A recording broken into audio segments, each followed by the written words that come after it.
Hello, here we are with a hands-on with the Motorola RAZR MAXX. Now at the time of recording the final production units aren't yet available, so this is a sample unit we've got here. There will be a full unboxing on the Clove Technology YouTube channel as soon as the device is available.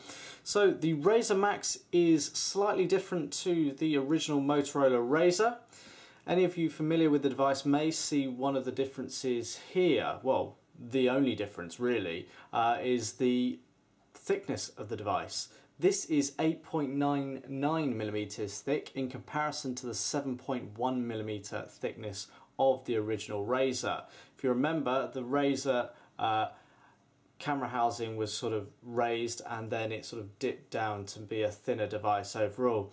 And the reason for that is the battery. This device, the Motorola RAZR MAXX, has a 3,300 mAh battery in comparison to the 1,780 mAh battery that you had on the original RAZR. So this means that this device has a battery of pretty much double that of most other smartphones. So this is going to last you at least a day, if not two, or maybe even three for a very light user. So it is a fixed internal battery in here, so it's not user removable, but you have a lot of features on this device very similar to the original Motorola RAZR. So we've got the Kevlar back cover with the nanotechnology on here that sort of allows it to be sort of splash proof, if you like, not resistant, but if you were to spill something on it, it might just survive because it's got this coating on here. We've got the rear-facing 8-megapixel camera with autofocus, LED flash and 1080p resolution. We've got the loudspeaker here, and we've then got a microphone down here at the bottom. On the base of the device it is flush. If we turn the device round, we've then got the volume up and down keys just here. We've then got the power button on the side of the device. Coming around to the top, we've got the 3.5mm audio jack. We've got the micro USB connection for charging and data transfer with the computer, and then we've got the micro HDMI connection there, so you can take content from the device out through to an HD display. Coming around to the other side of the device, it's flush with the exception of this cover here, and under here is where you insert the micro SD card and also your micro SIM. So it's using micro SD and micro SIM, as we're seeing on a lot of devices now. So on the front we've then got the Motorola branding, we've got a front-facing video camera, we've got the 4.3-inch capacitive touchscreen which uses Super AMOLED advanced technology. We've got the touch-sensitive buttons including menu, home, back and search, and then we've got a microphone as well. And you can see from this device it's quite square, it's a robust device, it feels quite big in the hand considering it's a 4.3-inch device. It's got quite a bezel around it, and compared to some of the devices like the One X where they have less bezel around it, this feels a little bit bigger, but it feels very solid. You don't really notice the extra thickness in comparison to the RAZR, and I'd argue a lot of people might feel that this is a more complete device because it's sort of flatter on the back here. So these aren't physical buttons, they are touch sensitive, and you'll notice they don't necessarily conform to the layout that you see on a lot of Android 4 devices. Now this is because it's running Android version 2.3.6 on here. Now it will be upgraded to ice cream sandwich, but it won't come out the box with that actually installed. So we're going to take a quick look at the software on the device. In all honesty, there's not a lot of difference between this and any other Android device, or in fact the original Motorola RAZR, so we're going to go through it quite quickly just to give you some idea. So let's start off by going into the settings and just showing you about the phone here. So you can see that it's the Droid RAZR, that's the US name. When it comes to the UK, it will be the RAZR MAXX that you we'll know it as. Whether that will change in here, but the official name is RAZR MAXX. Got Android version 2.3.6 on here. Let's just take a quick look at the languages. So it's set to English at the moment, but you do have the option to change the language for the menus. It's not the most extensive of lists there, but then you can also change the keyboard languages, and this gives you a little bit more flexibility here in terms of what language you have on the keyboard. So we can select a couple here if we choose.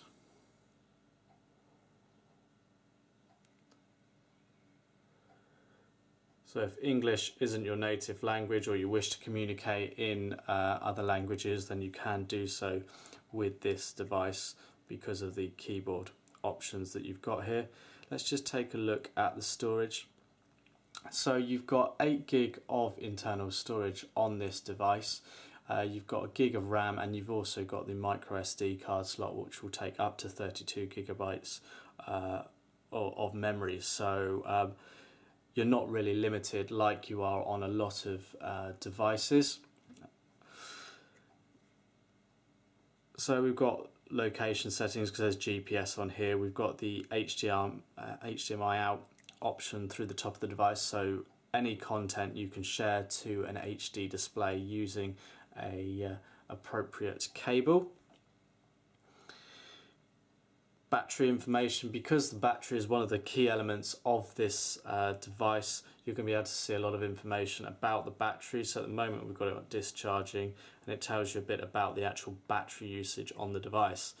Now, we haven't had this device for too long, but in a very unscientific test, we just had the Bluetooth, Wi-Fi, GPS, the screen on, just sat in the office, and it lasted for 12 hours without any issue. Now, that's not the most scientific of tests, and we'll be bringing more details on that over the coming weeks on the Clove blog and on the YouTube channel in the full unboxing video of the RAZR MAXX, but it just gives you an idea of how long this device was actually lasting there. So it's going to be easily capable of lasting even the most power hungry of users a full day. We've got a data manager here. Now, we haven't got a SIM card in the device at the moment, but essentially what it'll tell you is how much data you're using over a period of time, and you can set limits to notify you. You've got sound settings, call settings, wireless and networks, as you come to expect. There's no NFC on this device, just in case you were wondering. So we've got the phone dialer, which is pretty standard Motorola layout, so there is a little bit of customization from Motorola over the stock Android experience you'd expect. So you've got different widgets that you can add to your home screens as you would by pressing and holding like so.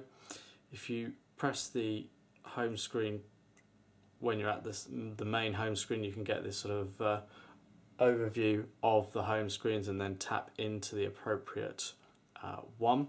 Let's just switch Wi-Fi on here because we're going to connect up and show you the internet in a moment. So we've got text messaging, so you can start a new message quite simply, and you've got the different keyboard options here. So they've actually got swipe on this device, but of course you can flick through to the different languages that we had available to us. So here we go. You can see that a slightly different layout there because we've selected a different language. So if we come out of that, just go and have a look at some of the applications. So much of, or many of the standard things that you'd expect on this device, including the web browser. You've got your different accounts, your alarm. You've got some add-ons like Amazon Kindle pre-installed on here. GoToMeeting, because this is aimed at a whole range of users, but including the business user who might have conference calls and other important meeting elements that they want on this device. You've got Maps, and you've got Google Market, or the Play Store as it's now known. So you can use this device as a mobile hotspot. You've also got Moto Active. So this is designed to allow you to use this device when you're perhaps out and about doing your sporty activities. Now, pairs up with their watch that they have, the Motorola Active, and gives you key information a bit like Sony's smartwatch. Got navigation, and you can see that we've got My Gallery, My Music, and they've got little icons to them, or above them should I say, and this is because it's part of Motorola's MotoCast, which we saw on the original RAZR. So if this was set up, you can see content on your devices that you've got linked. So back at home, for example, if you've got music on your computer that isn't stored on your device, you can actually access it from the device using the mobile device's Wi-Fi or 3G internet connection, and that applies to camera images, you know, photos that you've got stored on your computer, music and video, and it's quite a powerful feature if you don't want the files actually stored on your device. So we've got Smart Actions, which is something we saw on the original RAZR as well, and Smart Actions is an intelligent system which monitors your behaviour of the device and allows you to automate some of the procedures that you do on a regular basis. Now, it will come up with suggestions, or you can tell it to do certain things. For example, you might get it to switch on wireless at 9 o'clock in the morning, switch on Bluetooth at 2 o'clock in the afternoon, because habit means that those are things that you do, and you can save yourself time by letting the device do it.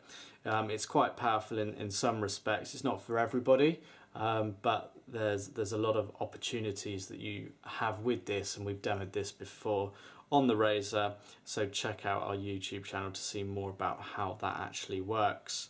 So you've got a task manager on here, news, you've got Quick Office installed, YouTube, so you get the idea there really of what's on here as standard. Of course, you've got the camera on the device, and you've got a variety of settings and controls in here. I'm not going to go into this in too much depth. You'll see more of this on the retail box unit. You can flick between video recording and standard images. You can flick between the cameras, so there's the front facing camera, and then we can go back to the rear facing camera, and then there's plenty of settings that we can change on here should we choose. So let's just quickly go and show you the web browser. So let's just go to the Clove website. It's loaded up in our mobile site for easier browsing on a mobile device, but I'm just going to show you it also in the full website. So you can see there it is. We can double tap in and out, we can pinch and zoom, we can click on a product, it'll take us through to the actual page. I can then double tap in and it re-renders to make it ideal for viewing. I can go in and zoom in a bit further if I choose. So you can orientate in portrait and landscape mode, whichever you prefer. That landscape orientation only works in certain applications such as the web browser and the gallery, but it does give you some flexibility in terms of what you can do, and it's especially useful maybe if you're typing out a message to give you a bigger and better keyboard to actually use on screen. So that's a quick hands-on with the Motorola RAZR.